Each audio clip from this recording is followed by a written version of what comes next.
కీర్తనలు 147 అధ్యాయం. యెహోవాను స్తుతించుడి, మన దేవునికి స్తోత్రగానం చేయుట మంచిది, అది మనోహరము, స్తోత్రము చేయుట ఒప్పిదము. యెహోవాయే యెరూషలేమును కట్టువాడు, చెదరిన ఇశ్రాయేలీయులను పోగు చేయువాడు. గుండె చెదరని వారిని ఆయన బాగు చేయువాడు, వారి గాయములు కట్టువాడు. నక్షత్రముల సంఖ్యను ఆయన నియమించి ఉన్నాడు, వాటికన్నిటికీ పేర్లు పెట్టుచున్నాడు. మన ప్రభువు గొప్పవాడు, ఆయన అధిక శక్తి గలవాడు, ఆయన జ్ఞానమునకు మితిలేదు. యెహోవా దీనులను లేవనెత్తువాడు, భక్తిహీనులను ఆయన నేలను కూల్చును. కృతజ్ఞతాస్తుతులతో యెహోవాను కీర్తించుడి, సితారాతో మన దేవుని కీర్తించుడి. ఆయన ఆకాశమును మేఘములతో కప్పువాడు, భూమి కొరకు వర్షము సిద్ధపరచువాడు. పర్వతముల మీద గడ్డి మొలిపించువాడు, పశువులకును అరుచుచుండు పిల్ల కాకులకును ఆయన ఆహారం ఇచ్చువాడు. గుర్రముల బలమునందు ఆయన సంతోషించుడు, నరుల కాలి సత్తువు యందు ఆయన ఆనందించుడు. తన యందు భయభక్తులు గల వారి యందు, తన కృప కొరకు కనిపెట్టువారి యందు యెహోవా ఆనందించువాడై అన్నాడు. యెరూషలేమా, యెహోవాను కొనియాడుము, సియోను నీ దేవుని కొనియాడుము. ఆయన నీ గుమ్మముల గడియలు బలపరిచి ఉన్నాడు, నీ మధ్యను నీ పిల్లలను ఆశీర్వదించి ఉన్నాడు. నీ సరిహద్దులలో సమాధానం కలుగుజేయువాడు ఆయనే, మంచి గోధుమలతో నిన్ను తృప్తిపరచువాడు ఆయనే. భూమికి ఆజ్ఞ ఇచ్చువాడు ఆయనే, ఆయన వాక్యము బహువేగముగా పరిగెత్తును. గొర్రెబొచ్చు వంటి హిమము కురిపించువాడు ఆయనే, బూడిద వంటి మంచు కణములు చల్లువాడు ఆయనే. ముక్క ముక్కలుగా వడగండ్లు విసురువాడు ఆయనే. ఆయన పుట్టించు చలికి ఎవరు నిలువగలరు? ఆయన ఆజ్ఞ ఇయ్యగా అవన్నీ కరిగిపోవును. ఆయన తన గాలి విసరజేయగా నీళ్లు ప్రవహించును. ఆయన తన వాక్యము యాకోబునకు తెలియజేసెను, తన కట్టడలను తన న్యాయ విధులను ఇశ్రాయేలునకు తెలియజేసెను. ఏ జనమునకు ఆయన ఇలాగు చేసి ఉండలేదు. ఆయన న్యాయ విధులు వారికి తెలియకయే ఉన్నవి. యెహోవాను స్తుతించుడి. 145వ కీర్తన నుంచి 150వ కీర్తన వరకు ఇవన్నీ కూడా యెహోవాను స్తుతించేటువంటి గీతాలుగా పేర్కొనబడ్డాయి. ఇవి సందర్భాన్ని కనుక మనం చూసినట్లయితే, దేవుడు ఇశ్రాయేలు వారి రాజ్యాన్ని స్థిరపరిచి, తర్వాత మన ప్రభువైన యేసుక్రీస్తు యొక్క రాజ్యము 1000 సంవత్సరాలు భూమి మీద పరిపాలనా సమయంలో ఇశ్రాయేలీయులు ఏ విధంగా మరి అంతకు మునుపు పాత నిబంధనలో వారికి ఇవ్వబడినటువంటి వాగ్దానాలన్నీ కూడా యేసు ప్రభువులో నెరవేర్చబడి, వారు ఒక రాజ్యముగా మరలా కట్టబడి, మరి భూమి మీద ఉన్నటువంటి యెరూషలేమును వారు మరలా తిరిగి కట్టి, మరి పాత నిబంధనలో చెప్పబడినటువంటి అనేకమైనటువంటి వాగ్దానములన్నీ కూడా నెరవేర్చబడుతుండగా, వారు సంతోషగానములతో పాడేటువంటి ఈ పాటలన్నీ కూడా ఈ 6వ కీర్తనలలో వర్ణించబడ్డాయి. ఇక్కడ చెప్పబడినటువంటి ఈ కీర్తన కూడా యెహోవాను స్తుతించుడి, మన దేవునికి స్తోత్రగానము చేయుట మంచిది, అది మనోహరము, స్తోత్రము చేయుట ఒప్పిదము అనేటువంటి దానితో ప్రారంభమవుతుంది. మరలా 20వ వచనంలో చూస్తున్నట్లయితే యెహోవాను స్తుతించుడి అనేటువంటి పదంతో పంక్తితోటి ముగుస్తుంది. ఈ మధ్యలో వ్రాయబడినటువంటి విషయాలన్నీ కూడా ఎందుకు ఆ విధంగా మనం ఆయనను స్తుతించగలమో లేకపోతే స్తుతించాలో ఆ విషయాలన్నీ కూడా చక్కగా వివరించబడ్డాయి. ఈ వివరణలో మొట్టమొదటిగా ఆయన 2వ వచనంలో చూసినప్పుడు, ఆ యెహోవాయే యెరూషలేమును కట్టువాడు, చెదరైన ఇశ్రాయేలీయులను పోగు చేయువాడు. సో ఈ చెదరైనటువంటి ఇశ్రాయేలీయులు మొట్టమొదటిసారి మనం కనుక చూసినట్లయితే, ఐగుప్తు దేశంలో ఉన్నటువంటి ఇశ్రాయేలీయులందరూ కూడా బయటికి తీసుకుని రాబడి కనాను దేశంలోని తీసుకుని రాబడ్డారు 40 సంవత్సరాల అరణ్యయాత్ర తర్వాత కొన్ని వందల సంవత్సరాలు వారు ఆ రాజ్యాన్ని, కనాను దేశాన్ని ఆక్రమించుకున్న తర్వాత మరలా వారు విగ్రహారాధనకు వెళ్ళినప్పుడు దేవుడు వారిని 70 సంవత్సరాలు బబులోను దేశంలోనికి, అషూరు దేశంలోనికి, దాసత్వంలోనికి పంపించున్నాడు. తర్వాత వారు తిరిగి తీసుకుని రాబడి జెరుబ్బాబెలు, యెహోషువ అనే రాజు, యాజకుని యొక్క సమయంలో ఎజ్రా అనేటువంటి శాస్త్రి, నెహెమ్యా వారి ద్వారా దేవుడు మరలా యెరూషలేము యొక్క మందిరాన్ని, గోడలను నిలిపి స్థిరపరచున్నాడు. అయితే ఇప్పుడు మరలా ప్రభువైన యేసుక్రీస్తు శిలువ వేయబడిన తరువాత రోమా సైన్యాధిపతి అయినటువంటి టైటస్ వెస్పానియన్ అనేటువంటి సైన్యాధిపతి ద్వారా ఈ మందిరం అంతయు కూడా కూల్చబడి, వారు ఇప్పుడు మందిరం లేకుండా ఉన్నటువంటి స్థితిలో దాదాపు 2000 సంవత్సరాలు గతించిపోయాయి. ఈ 2000 సంవత్సరాల్లో వారందరికీ కూడా ఎవరికి మందనం లేదు. ఈ జరగబోయేటువంటి ఇప్పుడు ఈ కీర్తనలో వ్రాయబడినటువంటిది మనం భవిష్యత్తు విషయంలో కనుక అన్వయించుకున్నట్లయితే ఆయన తిరిగి మరలా మందిరాన్ని కట్టేవాడుగా ఉన్నాడు. యెహోవాయే యెరూషలేమును కట్టువాడు. చూడండి జకర్యా గ్రంథం 6వ అధ్యాయం 12-13. అతనితో ఇట్లను సైన్యములకు అధిపతి యెహోవా సెలవిచ్చినదేమనగా, చిగురు అని ఒకడు కలడు, అతడు తన స్థలములో నుండి చిగుర్చును. అతడు యెహోవా ఆలయమును కట్టును. అతడే యెహోవా ఆలయము కట్టును. అతడు ఘనత వహించుకొని సింహాసనాసీనుడై ఏలును. సింహాసనాసీనుడై అతడు యాజకత్వం చేయగా ఆ ఇద్దరికి సమాధానకరమైన యోచనలు కలుగును. ఇది మన ప్రభు అయిన యేసుక్రీస్తు చిగురు.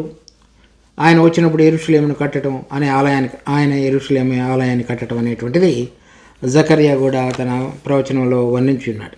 అంతకు మునుపు కూడా ఈ ఇశ్రాయేలీలందరూ కూడా మన ప్రభు అయిన యేసుక్రీస్తు శిలువ వేయబడిన తరువాత ఈ రోమా ఆధిపత్యం కింద వాళ్ళందరూ కూడా చెదరగొట్టబడి ఉన్నారు.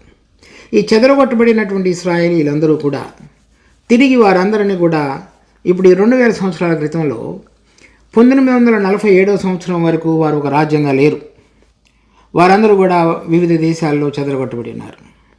1942లో రెండవ ప్రపంచ యుద్ధం ముగిసిన తర్వాత ఆ సమయంలో 1947లో ఇశ్రాయేలీలందరూ కూడా వారు ఒక సొంత రాజ్యం కావాలని కోరినప్పుడు వాళ్ళందరికీ కూడా ఇప్పుడున్నటువంటి ఇశ్రాయేల్ దేశాన్ని వారు పొందారు. ఆ పొందినప్పుడు అక్కడ ఉన్నటువంటి యూదుల సంఖ్య కేవలము కొన్ని వేలు మాత్రమే. అక్కడ నుంచి ఇప్పుడు జరిగినటువంటి 75 సంవత్సరాలలో ఐరోపా ఖండంలోను, ఆసియా ఖండంలోను, తర్వాత ఇక్కడ ఉన్నటువంటి ఉత్తర అమెరికా ఖండంలోనూ ఉన్నటువంటి అనేక మంది యూదులు మరలా తిరిగి వారికి దేశంగా ఇవ్వబడినటువంటి భూభాగానికి వెళ్ళిపోయారు. ఇవన్నీ కూడా యెషయా గ్రంథంలోనూ తర్వాత ఇంకా వేరువేరు చోట్ల చెప్పబడినటువంటి ప్రవచనాలన్నీ కూడా నెరవేర్చబడుట అనే దానికి సూచనగా ఈ 75 సంవత్సరాల్లో అనేక మంది అక్కడికి వెళ్ళి ఇప్పుడు దాదాపుగా 60 లక్షల మంది వరకు అక్కడకు పోగు చేయబడ్డారు. కొన్ని 10,000 మంది 20,000 మధ్యలో ఉన్నటువంటి 1948వ సంవత్సరంలో జరిగినటువంటి సంఖ్య ఇప్పుడు అన్ని లక్షల మందికి చేరింది.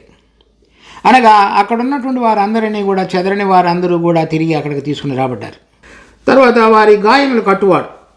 వారందరినీ పోగు చేయటం మాత్రమే కాకుండా వారి గాయములు కట్టబడి రాబోయే దినాలలో ప్రభు అయిన యేసుక్రీస్తు వచ్చినప్పుడు ఆయనను అంగీకరించడానికి ఇప్పుడున్నటువంటి పరిస్థితులలో వారందరూ కూడా తిరిగి వారి యొక్క హృదయాలను నిబ్బరపరుచుకొని రాబోయే దినాలలో ప్రభు అయిన యేసుక్రీస్తు యొక్క రాకడలో ఆయనను అంగీకరించగలగడానికి అవసరమైనటువంటి వారి యొక్క గాయములను కట్టేవాడుగా ఉన్నాడు. అది భవిష్యత్తులో జరగబోయేటువంటి విషయం.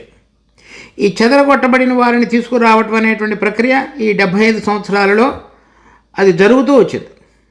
ఇప్పుడు ప్రస్తుతం జరుగుతున్నటువంటి రష్యా యుక్రెయిన్ అనేటువంటి యుద్ధ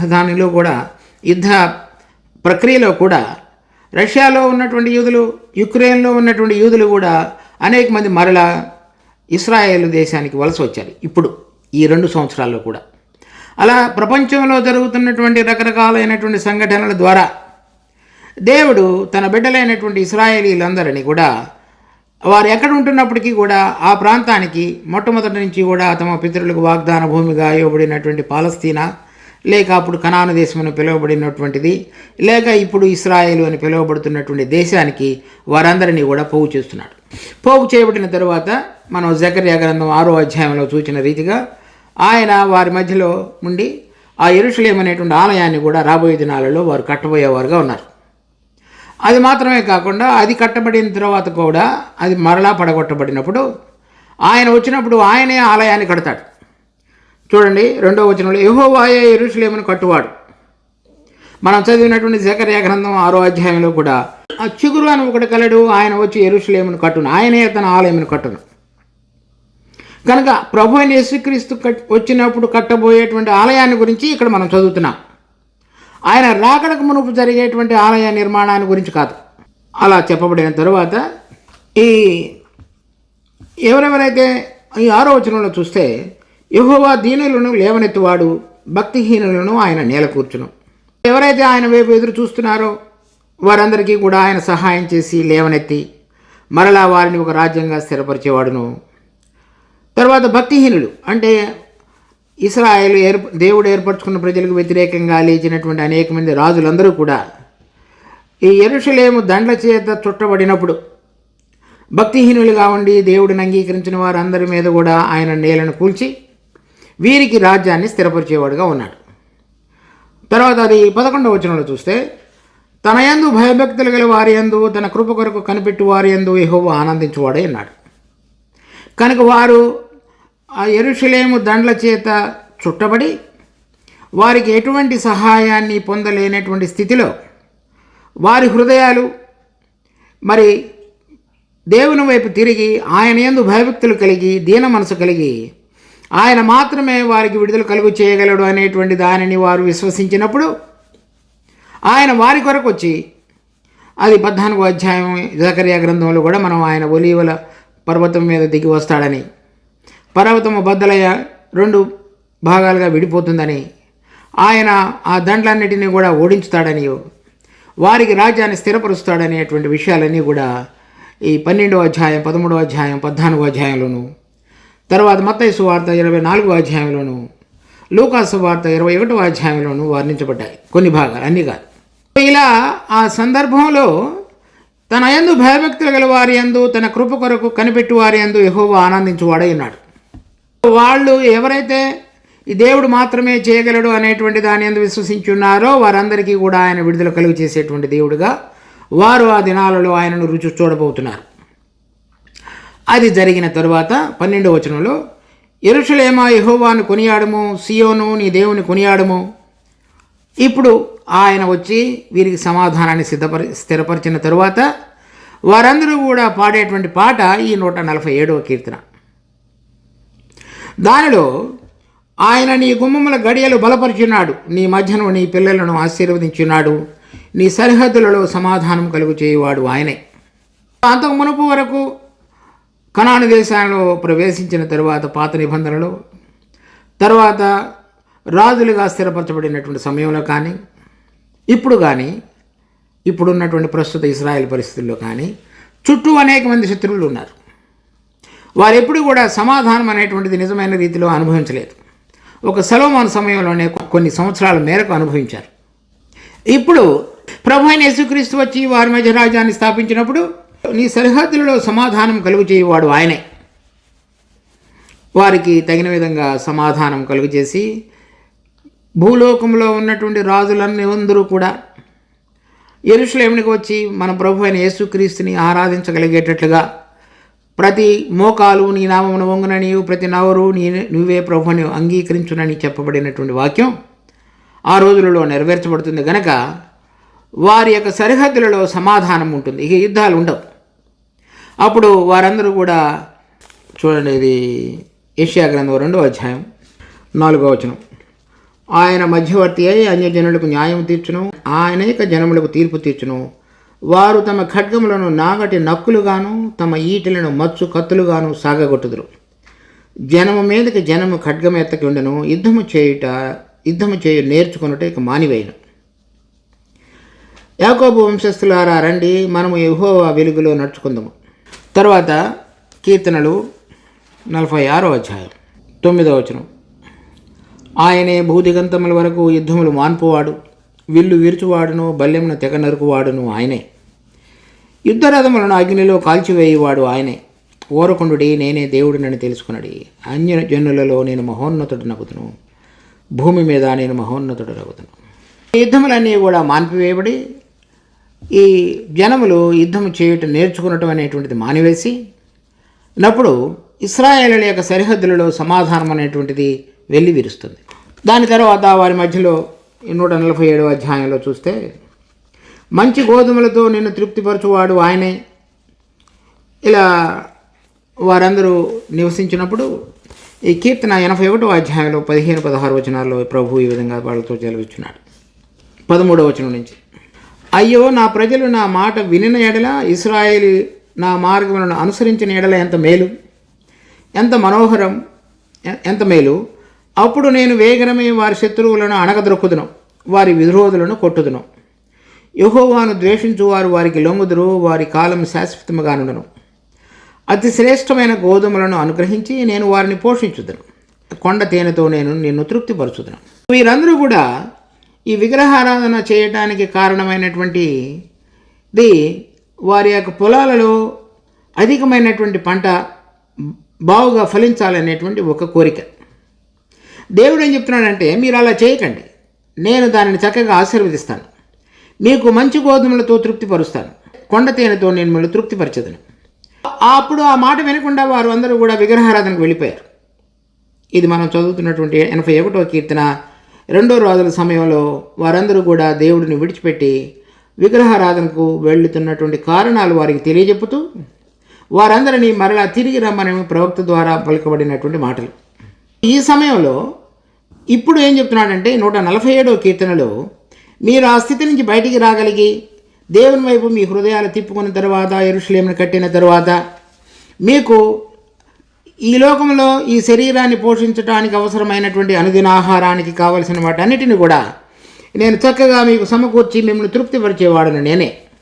తర్వాత 16వ వచనంలో, గొర్రెబొచ్చు వంటి హిమం కురిపించువాడు ఆయనే, బూడిద వంటి మంచు కణములు చల్లువాడు ఆయనే, ముక్క ముక్కలుగా వడగండ్ల విసురువాడు ఆయనే, ఆయన పుట్టించు చలికి ఎవరు నిలవగలరు, ఆయన ఆజ్ఞయ్యగా అవన్నీ కూడా కరిగిపోవును, ఆయన తన గాలి విసురు చేయగా నీళ్లు ప్రవహించును. 16 నుంచి 18 వరకు చదివినటువంటి విషయాలన్నీ కూడా చలికాలంలో ఉత్తర భాగంలో జరిగేటువంటి వాతావరణ పరిస్థితులను గురించి చెప్తున్నాడు. మంచు కణములు, హిమము, చలి, వీటన్నిటి ద్వారా అక్కడ ఉన్నటువంటి ఏదైతే జీవం ఉన్నదో, అంటే చెట్లు కానీ ఇవన్నీ కూడా ఆ ఆకులన్నీ కూడా రాల్చివేయబడి మొండేలుగా చేయబడి మొత్తం అంతా కూడా హిమము చేత, మంచు చేత కప్పబడుతుంది. అది ఆ మూడు నెలలు, డిసెంబరు, జనవరి, ఫిబ్రవరి, ఈ 3 మాసాల్లో కూడా మొత్తం అంతా కూడా తెల్లగా చేయబడుతుంది. అక్కడ లోపల ఉన్నటువంటిది ఏది కూడా మనం బ్రతుకుతుందా అనేటువంటి అనుమానాస్పదమైన స్థితిలోనికి రాగలిగే విధంగా ఉంటుంది చూడటానికి. కానీ మరలా ఒక వసంత ఋతువు ప్రారంభం అవ్వడానికి మునుపు నుంచే ఆయన గాలి విసిరి చేయగా అవన్నీ కూడా కరిగిపోవును, మరలా నీళ్లు ప్రవహించేటట్లుగా ఆయన చేస్తాడు. అంతకు మునుపు ఉన్నటువంటి నీళ్లు మంచుగా మార్చబడ్డాయి, ఇప్పుడు మంచుగా ఉన్నటువంటిది మరలా నీళ్లుగా చేయబడుతున్నాయి. అంటే ఏం చెప్తున్నాడంటే, ఈ మంచు అనేటువంటిది లేక హిమము అనేటువంటిది లేక మొత్తం అంతా కూడా ఆ జీవన సంబంధమైనటువంటిది కూడా ఒక స్టాండ్ స్టిల్, అంటే ఎటువంటి నిశ్చేతన స్థితిలోనికి తీసుకొని రాబడినటువంటిది ఇప్పుడు మరలా ఆయన ఆజ్ఞగా అవన్నీ కరిగిపోయేటట్లుగా చేయిస్తాడు అని చెప్తున్నాడు. అంటే ఉన్న పరిస్థితులన్నిటినీ కూడా ఆయన చక్కగా మార్చగలడు అని చెప్తున్నాడు. అంటే ఇప్పుడు ఉన్నటువంటి ఈ హిమము, మంచు ఇవన్నీ కూడా సరైన విధంగా జీవం లేకుండా ఉన్నటువంటి స్థితికి గుర్తుగా ఉన్నాయి. లేక శ్రమలో, ఇబ్బందులు లేకుండా వెళ్ళి మనం ఏమీ చేయలేనటువంటి అది నిశ్చేష్టులుగా నిలవబడినటువంటి స్థితికి గుర్తుగా ఉన్నాయి. కానీ ఆయన ఆజ్ఞ ఇచ్చినప్పుడు అవన్నీ కూడా కరిగిపోయి మరలా తిరిగి జీవాన్ని చక్కగా మంచి ఋతువుగా వచ్చి వాటన్నీ కూడా చిగిర్చి ఫలించి పుష్పించేటువంటి అనుభవంలోనికి వాటన్నిటినీ కూడా మార్చుటకు సామర్థ్యం కలిగిన దేవుడని వారికి మాట్లాడుతున్నాడు. కనుక ఇప్పుడు వారి జీవితాలలో ఇన్ని వేల సంవత్సరాల్లో సొలొమోను తర్వాత మెల్లమెల్లగా దిగజారినటువంటి వారి యొక్క రాజ్య ప్రభావం ప్రభు అయిన యేసుక్రీస్తు వచ్చినప్పుడు కూడా రోమా అధిపత్యం కింద ఉండి, తర్వాత ఈ 2000 సంవత్సరాలలో కూడా వారందరూ కూడా చెదిరిపోయి రకరకాలుగా జీవిస్తూ వచ్చినటువంటి జీవితాలు తిరిగి ఇవంతా కూడా ఒక చలికాలానికి గుర్తుగా చెప్పబడ్డాయి.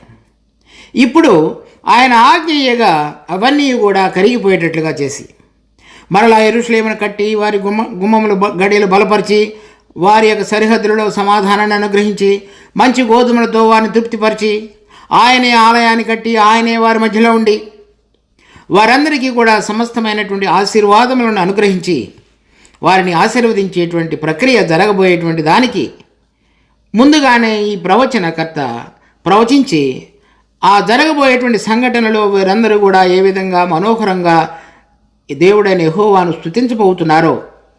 స్తుతించాలో దానికి గుర్తుగా వర్ణించబడినటువంటి ఈ కీర్తన.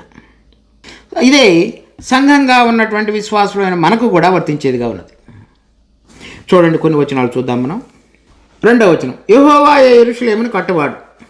ఈ యెరూషలేము పాత నిబంధనలో కానీ ఇప్పుడు ఉన్నటువంటి ఇశ్రాయేలుడికి కానీ భౌతికమైనటువంటిది ఇక్కడ ఉన్నటువంటి భూమి మీద సంబంధించినటువంటి విషయం.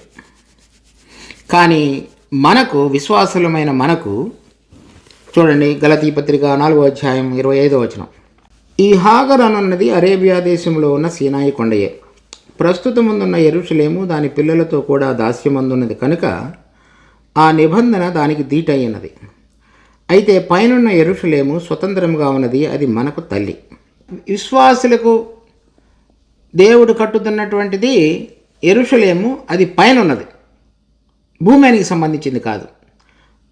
తర్వాత హెబ్రీ పత్రిక 12:21-22 మరియు ఆ దర్శనమెంతో భయంకరముగా ఉన్నందున మోషే నేను మిక్కిలి భయపడి వణుకుచున్నాను అన్నాను. ఇప్పుడైతే సియోను అను కొండకును జీవము గల దేవుని పట్టణమునకు అనగా పరలోకపు యెరూషలేమునకును వేల కొలది దేవదూతల యొద్దకును. సో ఇక్కడ చెప్పబడినటువంటిది పరలోకముందు ఉన్నటువంటి యెరూషలేము. అయితే ఈ పరలోకముందు ఉన్నటువంటి యెరూషలేమును పాత నిబంధనలో ఉన్నటువంటి ఆ యెరూషలేము మందిరాన్ని ప్రభు అయిన యేసుక్రీస్తు వచ్చినప్పుడు జకర్యా గ్రంథం 6 ఆయనే తన ఆలయమును కట్టును అని చెప్పబడిన విధంగా నూతన నిబంధనలో ఆయన కట్టుతున్నటువంటి సంఘాన్ని గురించి కూడా ప్రభు అదే విధంగా సెలవిచ్చాడు. మత్తయి సువార్త 16:18 మరియు నీవు పేతురువు, ఈ బండ మీద నా సంఘమును కట్టుదును, పాతాళలోక ద్వారములో దాని ఎదుట నిలవనేరవని నేను నీతో చెప్పుచున్నాను. ఈ బండ మీద నా సంఘమును కట్టుదును, అది మన ప్రభు అయిన యేసుక్రీస్తు కట్టుచున్నటువంటి సంఘము. అది పరలోకమందున్నది, అది సంపూర్ణ సిద్ధి పొందినటువంటి ఆత్మల యొక్క సమూహముతో కూర్చబడినది. మనందరం కూడా మనకు అనుగ్రహించబడినటువంటి ఆత్మ చేత ఆయనకు నివాస స్థలముగా ఉండటకు కట్టబడుతున్నటువంటిది. అది పరలోక సంబంధమైనది, ఆత్మ సంబంధమైనటువంటి పట్టణం. అయితే ఇప్పుడు మరలా 147:2 చెదరైన ఇశ్రాయేలీయులను పోగు చేయవాడు, గుండె చెదరని వారిని బాగు చేయవాడు, వారి గాయములు కట్టువాడు. ఈ మందిరాన్ని కట్టేటువంటి ప్రక్రియలో మనందరము కూడా మందిరంలో భాగస్వాములుగా పరిశుద్ధాత్మ చేత చేయబడి ఆ మందిర నిర్మాణంలో ఆత్మ ద్వారా ఆయనకు ఆలయంగా ఉండటకు కట్టబడుతున్నటువంటి ఈ ప్రక్రియలో మనం గనక గుండె గనక చెదిరి ఉన్నట్లయితే మన చుట్టూ ఉన్నటువంటి శరీర సంబంధమైన పరిస్థితులు, ఈ మనలో మనం ఏదైతే శరీరంలో ఉన్నామో ఆ శరీరం మనని ఆత్మ సంబంధమైన పరలోకమందు ఉన్నటువంటి యెరూషలేమును చూడకుండా ఇక్కడున్నటువంటి వాటి వరకు జీవించటానికి మనలో జరిగేటువంటి అంతరంగ పోరాటంలో మన గుండె చెదిరినప్పుడు ఆయన మనను బాగు చేసేవాడు. తర్వాత ఈ శరీరము ఈ లోకం చేత ఆకర్షించబడి ఇక్కడున్న వాటిని కోరుకుంటూ లోకం యొక్క ప్రభావం కిందకు వచ్చినప్పుడు మనలో స్థైర్యాన్ని నింపి మన గుండెను దిష్టపరిచి పరలోక సంబంధమైనటువంటి విషయాలను చూడగలిగేటట్లుగా ఆత్మ సంబంధమైన కన్నులను తెరిచి మనకు ఆత్మ సంబంధమైన ఆరోగ్యాన్ని దయచేసి బాగు చేసేటువంటి మన ప్రభు. తర్వాత 10 గుర్రముల బలమునందు ఆయన సంతోషించడు, నరుల కాలి సత్తువ యందు ఆయన ఆనందించడు. ఈ ఆత్మ సంబంధమైనటువంటి పరలోకపు యెరూషలేముకు మనము ప్రయాణించేటువంటి దిశలో మనుషుల యొక్క బలం ఏదైతే గుర్రములు, నరుల కాలి సత్తువ, ఈ గుర్రములు మరి ఇక్కడున్నటువంటి ఎవరికి లొంగకుండా యుద్ధానికి భయపడకుండా ఉన్నటువంటి దానికి గుర్తుగా ఈ గుర్రం అనేటువంటిది ఉంది. ఈ లోక సంబంధంగా మనం ఎటువంటి భయానికి లొంగకుండా మనలో ఉన్నటువంటి శక్తి సామర్థ్యముల చేత పరిగెత్తడానికి ప్రయత్నం చేసేదానికి మనిషిని యొక్క బలానికి గుర్తుగా ఉన్నటువంటి గుర్రం. తర్వాత ఆ గుర్రం లేనటువంటి స్థితిలో నరుల కాలివి అనే వాళ్ళ సొంత శక్తి మీద, అంటే వాళ్ళకి కలిగినటువంటి వనరులు, జ్ఞానము, బుద్ధి ద్వారా ఆధారపడి పరిగెత్తడానికి చూసేటువంటిది గుర్రం. వాళ్ళ స్వయం శక్తి మీద ఆధారపడేటువంటిది నరుల కాలు సత్తువ. ఈ రెండింటి మీద ఆధారపడేటువంటి వారు ఆత్మ సంబంధమైనటువంటి పరలోకపు యెరూషలేములోనికి కట్టబడటానికి కుదరదు. ఎందుకనగా ఈ నరుల కాలు సత్తువ కానీ గుర్రముల బలం కానీ ఈ రెండూ కూడా ఈ లోక సంబంధంగా మనకి ఇవ్వబడినటువంటి బలము కానీ, వనరు కానీ, జ్ఞానము కానీ, బుద్ధి కానీ, మనలో ఉన్నటువంటి స్వయం శక్తి కానీ లేక స్వయం నీతి కానీ, ఇవేవి కూడా పరలోక సంబంధమైన ఆత్మ సంబంధమైన దేవుని ఆత్మ చేత కట్టబడటానికి పనికి రాగలిగినటువంటి సాధనాలు కావు. అయితే తన యందు భయభక్తులు గల వారి యందు, తన కృప కొరకు కనిపెట్టు వారి యందు యెహోవా ఆనందించువాడై అన్నాడు. అనగా మన ప్రభు అయిన యేసుక్రీస్తు యొక్క మరణ, భూస్థాపన, పునరుద్ధానముల యందు ఆ సాదృశ్యాలలో ఐక్యపరుచుకొని తిరిగి లేవనెత్తబడినటువంటి పునరుద్ధాన సంబంధమైన జీవంతో పరిశుద్ధాత్మ యొక్క ప్రభావం ద్వారా ఆత్మ వారిని జీవింపచేయును. ఆ జీవం యొక్క ప్రభావం ద్వారా ఈ శరీరాన్ని, ఈ ప్రాణమును వాళ్ళు తమ తాము యొక్క వశంలోనికి తీసుకొని ఆయన కృప ద్వారా ప్రతిరోజు ఆయన మాత్రమే మనలో జరిగించే కార్యం మీద ఆధారపడుతూ ఆ పరలోకపు యెరూషలేములో కట్టబడుతున్నటువంటి వారి గురించి చెప్తున్నాడు. అటువంటి వారి యందు ఆయన ఆనందించేవాడుగా ఉన్నాడు. వారిలో ఉన్నటువంటి ప్రత్యేకత ఏమిటంటే, వారిలో ఉన్నటువంటి నరుల కాలి సత్తువ కానీ, వారు దేని మీదైనా ఆధారపడి వారి యొక్క బలం చేత పరలోకములో ఉన్నటువంటి విషయాలను అందుకోవటానికి చేయగలిగినటువంటి ప్రయత్నం కానీ కాకుండా, కేవలము ఇది దేవుడు మాత్రమే తన జీవితంలో తను ఆదాము జీవించు ప్రాణి ఆయన కనుక, నాలో నా ప్రాణము పనిచేస్తున్నది కనుక, దేవుడు ఆత్మ కనుక ఆత్మ సంబంధమైన విషయాలను నేను అందుకోలేను అనేటువంటి విషయాలను అర్థం చేసుకుని కేవలం ఆయన మీద మాత్రమే ఆధారపడగలిగినటువంటిది ఆయన యొక్క కృప కొరకు కనిపెట్టుట అనేది. ఎందుకనగా ప్రాణ సంబంధమైన మనుషుడు ఆత్మ సంబంధమైన విషయాలను వివేచించటం కానీ, దానిని తన యొక్క నరుల ఖాళీ సత్తువు చేత కానీ, గుర్రముల యొక్క బలము చేత కానీ పొందుకోగలిగినటువంటి విధానం కాదది. దానిని చక్కగా గ్రహించగలిగిన వారై కేవలము పరలోకమందు ఉన్నటువంటి ఆత్మ సంబంధమైనటువంటి స్థితిలోనికి మార్చబడగలుగుటకు ఆయన కృప కొరకు ఎవరైతే కనిపెట్టుతున్నారో వారు మాత్రమే పరలోకపు యెరూషలేముగా చేర్చబడేవారుగా ఉన్నారు. ఆయన నీ గుమ్మముల గడియలు బలపరుచున్నాడు, నీ మధ్యను నీ పిల్లలను ఆశీర్వదించున్నాడు. ఈ విధంగా ఆయన కట్టుతున్నటువంటి నేను నా సంఘమును కట్టుదును. అటువంటి వారి ద్వారా ఆయన సంఘాన్ని ఈ లోకములో ఇప్పుడు గత 2000 సంవత్సరాల నుంచి ఆయన కట్టుతున్నటువంటి దానిని నీ గుమ్మముల గడియలు బలపరుచున్నాడు.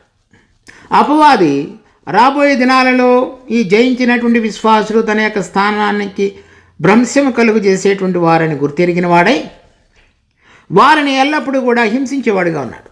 ఏ విధంగా అయితే ఇస్సాకును ఇష్మాయేలు హింసించున్నాడో, శరీర సంబంధులు ఆత్మ సంబంధులైన వారిని హింసించేవారుగా ఉన్నారో, అపవాది రకరకాలుగా ఈ లోకంలో ఇప్పుడున్నటువంటి ఆయనేందు భయభక్తులు కలిగి తన కృప కొరకు కనిపెట్టు వారిని హింసించేటువంటి ప్రయత్నంలో ఆయన మనకు ఆ అపవాది యొక్క కుతంత్రాలన్నిటి నుంచి కూడా భద్రపరిచి మన గుమ్మముల గడియలు బలపరిచి, అంటే మన అంతరంగంలో ఎప్పుడు కూడా నిజమైన సమాధానాన్ని అనుభవించగలిగేటట్లుగా అపవాది యొక్క కుతంత్రములన్నిటినీ కూడా ఆయన నిలవరించేవాడుగా, బయట ఉంచేవాడుగా, మనను తాకకుండా ఉండేటట్లుగా చేయగలటకు సామర్థ్యం కలిగిన వాడుగా ఉన్నాడని చెప్తున్నాడు.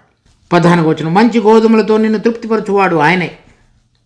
కనుక మనకు ఆత్మ సంబంధంగా ఎటువంటి ఆహారం అవసరమైనదో, ఆయనను తినుట త్రాగుట అనేటువంటి అనుభవం ఎలా ఉన్నదో, ఎందుకనగా వారి పితరులు పాత నిబంధనలో మన్నాను తినను త్రాగి చనిపోయారు. వారు దేవదూతల ఆహారమును భుజించి అయినప్పటికీ కూడా వాడు చనిపోయారు. కానీ జీవాహారమును నేనే అని ప్రభువు చెప్పినాడు. ఆ జీవాహారము పైనుంచి దిగి వచ్చింది కనుక మనం అక్కడికి చెందిన వారంగా పరలోకానికి చెందినటువంటి జీవాన్ని కలిగి జీవించాలంటే పైనుంచి రావాల్సినటువంటి ఆహారం అవసరమైనది. ఆయనను తినుట త్రాగుట అనేటువంటిది మనకు మంచి గోధుమలు లాంటివి. ఆ ఆహారమును తినువాడు, నేనిచ్చు ఆహారం తినువాడు, నేను జీవాహారంలో ఉన్నాను, నేనిచ్చు ఆహారం తినువాడు ఎల్లప్పుడూ నశింపగా జీవించడు. కనుక పరలోక సంబంధమైనటువంటిది మరి దేవుని సంబంధమైన జీవాన్ని కలిగి ఆయనతో పాటుగా సహవాస్తులో కలిగి ఉండగలగడానికి అవసరమైనటువంటి ప్రక్రియను ఇప్పుడు మన జీవితాలలో ఈ మత్స్య శరీరాల్లో జీవించిన మనయందు ఆయన ఆ కార్యమును ప్రారంభించి ఉండగా అది ప్రతిరోజు మనకు కావలసిన ఆహారాన్ని అనుగ్రహించి మనను చక్కగా పుష్టిగా ఆత్మ సంబంధమైన ఆరోగ్యకరంగా ఉండగలిగేటట్లుగా చేయువాడు ఆయనే. 16 నుంచి గొర్రెబొచ్చు వంటి హిమము, బూడిద వంటి మంచు కణములు, ముక్కలు ముక్కలుగా వడగండ్లు, ఆయన పుట్టించు చలి, ఇవన్నీ కూడా మరలా ఇప్పుడు ఈ లోక సంబంధమైనంతయు కూడా యువదేవత ఈ రాజ్యాన్ని ఏలుతున్నటువంటి స్థితిలో మనకు దేవుని సంబంధమైనటువంటిది, పరలోక సంబంధమైనటువంటిది ప్రత్యక్షంగా ఇంకా మనం చూడటం లేదు. ఇప్పుడు అదంతయు కూడా ఈ లోకంలో ఏ విధంగా అయితే చలికాలపు ఋతువులో ఈ హిమము చేత భూమి అంతయు కప్పబడుతున్నదో, ఈ కొద్ది సమయం ఇదంతయు కూడా ఇప్పుడు ఆ విధంగా కప్పబడి ఉంది. అది అపవాది యొక్క ప్రభావం కింద ఉంది. కానీ ఒక సమయం రాబోతున్నది, ఆయన ఆజ్ఞయేనగా ఇవన్నీ కరిగిపోవును. ప్రభు అయిన యేసుక్రీస్తు వచ్చినప్పుడు, ఆయన రాకడకు మునుపు ఇవన్నీ కూడా కరిగిపోతాయి. చూడండి, 2వ తెస్సలోనీయులు 1వ అధ్యాయం 6-8 వచనాల వరకు. ప్రభు అయిన యేసు తన ప్రభావమును కనపరచు దూతలతో కూడా పరలోకము నుండి అగ్ని జ్వాలలలో ప్రత్యక్షమై దేవుని ఎరగని వారికి, మన ప్రభు అయిన యేసు సువార్తకు లోబడిన వారికి ప్రతిదండన చేయునప్పుడు, మిమ్మును శ్రమపరచు వారికి శ్రమయు, శ్రమ పొందుచున్న మీకు మాతో కూడా విశ్రాంతియు అనుగ్రహించుట దేవునికి న్యాయమే. కనుక ఇవన్నీ ఆయన ఆజ్ఞ ఇవ్వగా అవన్నీ కూడా కరిగిపోను. అనగా ఆయన వచ్చినప్పుడు మనకు విశ్రాంతిని అనుగ్రహించుట అనేటువంటిది దేవునికి న్యాయమే. అదేవిధంగా 2వ అధ్యాయంలో కూడా చూడండి, 2వ తెస్సలోనీయులకు రాసిన పత్రిక 2వ అధ్యాయం 8వ వచనం నుంచి మరలా, అప్పుడు ఆ ధర్మ విరోధి బయలుపరచబడును, అనగా అంత్యక్రీస్తు. ప్రభు అయిన యేసు తన నోటి ఊపిరి చేత వానిని సంహరించి తన ఆగమన ప్రకాశం చేత నాశనం చేయను. ఇక్కడ మనం చదివినటువంటి భక్తిహీనులందరినీ ఆయన నేలను కూల్చును అని చెప్పబడినటువంటి 6వ వచనంలో 147వ కీర్తనలో దానికి సంబంధించిన విధంగా మనం ఇక్కడ చూస్తాం. 9వ వచనం, నశించుచున్నవారు తాము రక్షింపబడుటకై సత్య విషయమైన ప్రేమను అవలంబింపకపోయిరి కనుక వాని రాక అబద్ధ విషయమైన సమస్త బలముతోనూ, నానా విధములైన సూచక క్రియలతోనూ, మహత్కార్యములతోనూ, దుర్నీతిని పుట్టించు సమస్త మోసముతోనూ, నశించుచున్న వారిలో సాతాను కనపరచు బలమును అనుసరించుండును. ఇందుచేత సత్యమును నమ్మక దుర్నీతి యందు అభిలాష గల వారందరూ శిక్షావిధి పొందుటకై అబద్ధమును నమ్మునట్లు మోసము చేయు శక్తిని దేవుడు వారికి పంపుచున్నాడు. ఆ విధంగా మనందరికీ కూడా ప్రభు యొక్క రాకడ వరకు నిలిచి ఉన్నట్లయితే జరగబోయేటువంటి సంఘటనల్లో, శ్రమలలో, చలికాలం యొక్క అనుభవంలో ఆయన ఆజ్ఞ ఇచ్చి ఆయన ఆగమన ప్రకాశం చేత, నోటి ఊపిరి యొక్క ప్రభావం చేత మనకు విడుదల కలుగు చేసేటువంటి సామర్థ్యం కలిగిన మన ప్రభువు ఆయన ఉన్నాడు.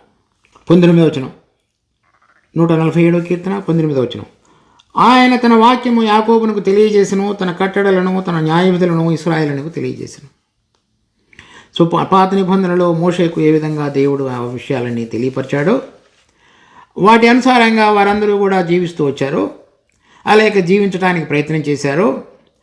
ఇప్పుడు సంఘానికి సంబంధించినటువంటి విధంగా ఆయన మనకు నూతన నిబంధనలో, ఆ పాత నిబంధనలో చెప్పబడినటువంటి ప్రభు అయిన యేసుక్రీస్తులో ఇవ్వబడినటువంటి ఈ ఆజ్ఞలు, విధులు, కట్టడలు, ధర్మశాస్త్రం అంతా కూడా నెరవేర్చబడి పరలోక సంబంధమైనటువంటి విధంగా మనుషులు జీవించగలగడానికి అవసరమైనటువంటి వాక్యాన్ని దేవుడు మనకు అనుగ్రహించి ఉండగా వాటన్నిటిని కూడా మనకు ఇప్పుడే తెలియపరుచున్నాడు ఆయన ఆత్మ ద్వారా. ఇప్పుడు వారికి ఏ విధంగా మరలా తిరిగి వచ్చినప్పుడు పాత నిబంధనలో చెప్పబడిన విషయాలన్నీ కూడా ప్రభు అయిన యేసుక్రీస్తులో నెరవేర్చబడ్డాయనే విషయాన్ని వాళ్ళ గమనానికి తీసుకుని వచ్చినప్పుడు వారు ఏ విధంగా ఆయనను అంగీకరిస్తారో, ఇప్పుడున్నటువంటి మనకు ఆయన తెలియజెప్పబడినటువంటి విషయాలన్నీ కూడా ప్రభు అయిన యేసుక్రీస్తు తిరిగి వచ్చినప్పుడు ఏ విధంగా నెరవేర్చబడ్డాయో చూడగలిగేటువంటి విధంగా మనల్ని కూడా స్థిరపరుస్తాడు. ఏ జనమునకు ఆయన ఇలాగ చేసి ఉండలేదు, ఆయన న్యాయ విధులు వారికి తెలియకయే ఉన్నవి. ఏ విధంగా అయితే దేవుడు ఒక జనాన్ని ఏర్పరచుకొని పరలోకం నుంచి సీనాయి కొండ మీదకు వచ్చి ఆయన స్వయంగా రాసినటువంటి రాతి పలకల చేత వాయబడినటువంటి ఆజ్ఞలు వారికి అందించి, ఆ రాతి పలకలను వారు మందస్సులో ఉంచుకొని వారి యొక్క ప్రయాణం అంతటిలో కూడా నెబుకద్నెజరు సమయం వరకు కూడా వాటన్నిటినీ కూడా వారు కలిగి ఉన్నారు. తర్వాత వారి యొక్క ప్రభావం క్షీణించిపోయి అన్యజనుల యొక్క రాజుల ప్రభావం అప్పటి నుంచి విస్తరించింది. ఇప్పటి వరకు కూడా మరలా వారి యొక్క ప్రభావం ఇంకా రాలేదు. కనుక పడిపోయినటువంటి దావీదుని గుడారంలో నేను మరలా నిలవబెట్టేదను, అపోస్తుల కార్యం 15వ అధ్యాయంలో మనం చదువుతాం. అది నెరవేర్చబడినప్పుడు, అనగా ప్రభు అయిన యేసుక్రీస్తు వచ్చి ఇశ్రాయేలుకు రాజ్యం స్థాపించబడినప్పుడు మరలా వాక్యము వారందరి మధ్యలో కూడా విరాజిల్లుట మనం చూడగలుగుతాం. మనకైతే విశ్వాసులైన మనకు ఆ వాక్యము ఇప్పుడు మనలో నిలిచి ఉండి, ఆ వాక్యము శరీరధారిగా మన మధ్యలో నివసించిన మన ప్రభు అయిన యేసుక్రీస్తు మన హృదయాలలో ఆత్మ ద్వారా నివసించడం బట్టి, అవి చక్కగా మనందరం జీవించే జీవితాన్ని బట్టి ఆ వాక్యము త్వరగా వ్యాపించగలిగేటట్లుగా చేయబడేది. ఈ 2000 సంవత్సరాల క్రితంలో సందర్భంలో దేశాలకు, ఖండాలకు, ప్రాంతాలకు, భాషలకు ఇదంతా కూడా వాక్యము వడివడిగా విస్తరించేది. మన జీవితంలో ఆ వాక్యాన్ని స్వీకరించిన మనం యథార్థమైన రీతిలో దేవుని యందు భయం కలిగి ఆయనను ప్రేమిస్తూ ఆయన ద్వారా జీవించుటకు సామర్థ్యం కలిగినటువంటి అనుభవంలోనికి రాగలుగుటకు, ఆయన ఉద్దేశాలు మన అందరి జీవితాలలో చక్కగా నెరవేర్చబడగలుగుటకు, అది నెరవేర్చబడినప్పుడు వారు ఏ విధంగా అయితే హల్లెలూయా పాటలు పాడినారో, స్తుతించున్నారో, కీర్తించున్నారో, ఆ అనుభవంలో ఇప్పుడును ఆయన రాకడలో అప్పుడును మనము ఆయన ఎదుటి పాటలు పాడగలుగుతాం. దేవుడు మనందరినీ కూడా ఆ అనుభవంలోనికి తీసుకురాగలుగుటకు కృప చూపించునుగాక. ప్రార్థించుకుందాం. మా జీవం కలిగిన తండ్రి, మీ కృపలో మీరు ఏర్పరచుకున్నటువంటి ఇశ్రాయేలు పక్షంగా మీ వాగ్దానములు తప్పిపోకుండా ఇప్పుడును రాబోయే దినాలలోనూ ఏ విధంగా గతంలో నెరవేర్చినట్లుగా నెరవేర్చబోయే దేవుడుగా ఉన్నావో మేము చూచి, వారు స్తుతి గీతములతో మేము కూడా కలిసి మీకు వందనాలు చెల్లిస్తూ స్తుతిస్తున్నాం. అతి ఆత్మ సంబంధమైన ఇశ్రాయేలుమైన మేము రాబోయే దినాలలో మా యొక్క విడుదల కొరకు మేము ఎదురు చూస్తూ కనిపెట్టుచుండగా, ఈలోపు ఈ చలికాలము, మంచు కణములు, హిమము మా మీద కురుస్తున్నటువంటి అనేక పరిస్థితులన్నిటి యొక్క ప్రభావం నుంచి మీరు ఆజ్ఞ ఇచ్చి మేము నీళ్లు ప్రవహించేటువంటి సేదదీరిన భూమి, సమతల భూమి మీద చక్కగా నడవగలిగినటువంటి అనుభవంలోనికి రాగలుగుటకు రాబోయే దినాలలో మమ్మల్ని స్థిరపరచండి. మీ రాకడ వరకు మాలో ప్రారంభించిన ఈ మంచి కార్యం చక్కగా సఫలపరచబడి ఆ పరిశుద్ధతలో పాలు పొంది మీరు కోరుతున్న దేశానికి, ఆ పరలోకపు యెరూషలేముకు మేము పయనించినట్లుగా మా యొక్క ప్రభా ఆత్మ సంబంధమైన అంతరంగ పురుషునిలో కావలసిన బలమును, శక్తిని మీరు కుమ్మరించండి. ఏ విషయాలలో మేము తప్పిపోకుండా మీ కృప ద్వారా మేము చక్కగా మీరు పిలువబడిన పిలుపు యొక్క ఔన్నత్యాన్ని గుర్తెరిగి మిమ్మల్ని ప్రేమించి మిమ్మల్ని వెంబడించగలిగినటువంటి మంచి హృదయాలు, స్థిరమైన మనసులు మాకు దయచేయండి. మమ్మల్ని మీకు అప్పగించుకుంటూ మా రక్షకుడు ప్రభు అయిన యేసు నామమున అడిగి వేడుకుంటున్నాం తండ్రి. ఆమెన్.